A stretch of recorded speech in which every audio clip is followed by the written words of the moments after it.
Hi, I'm Paul Dye with KITPLANES magazine. We're here in Hollister, California, taking a look at a really interesting airplane. It's not really an airplane, it's a motor glider.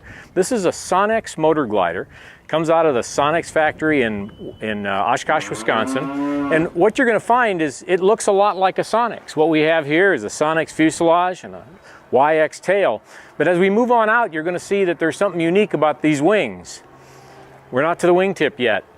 We're still not to the wingtip. There's a wingtip in sight. Here's the wingtip. So this is a motor glider. You can fly one of these on very, very small amounts of horsepower. It works really well with an Aero V engine, which is about 65 to 80 horsepower engine. You can take it up, shut things down, and go soaring. Now, you're not going to win any competitions for high performance sailplanes with this thing. But if you just want to go have real fun soaring, this is a great idea. You can build a Xenos very inexpensively.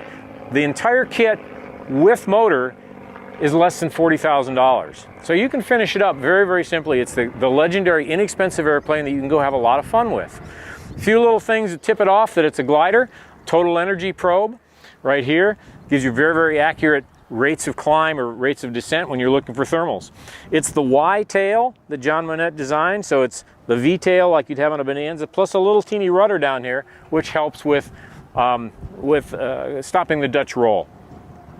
Very, very simple airplane, all aluminum, simple canopy, no flaps. You don't really need flaps. It's got spoilers, just like most gliders do, and again, the long wingtips.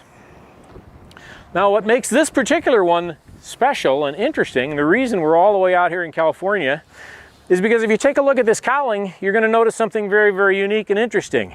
If we look underneath, there's no exhaust pipes. We look up here, there's no cooling inlets.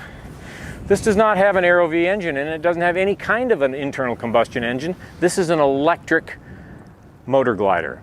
So it's powered with the motor and batteries from a Zero motorcycle, which puts out easily 65 horsepower. And what makes this fascinating is that we've been looking at electric airplanes developing, and they're always about 20 years in the future. And there are ultralights that have been flying with electric motors, and people have a lot of fun with them. But it's really been hard to find a sport plane that you can actually do something with and go and recreate.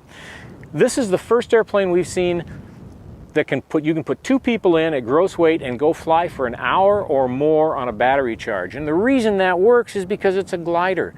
You can take off, you can fly around at very low power settings, or you can just shut the motor off completely and go soar when you find some thermals. So it's a very, very effective way for recreational flying with electric power. The amazing thing about this is that it is truly a viable kit for home builders. This doesn't require a PhD in electrical engineering to put together. We're going to be looking at how that's done in the magazine for the next couple months and show you that it's actually a fairly simple job to put in the motor, put in the batteries, and wire it up. All the batteries are forward of the firewall. It's a very, very safe configuration. So we're really excited about this airplane, and we hope you follow us along with it.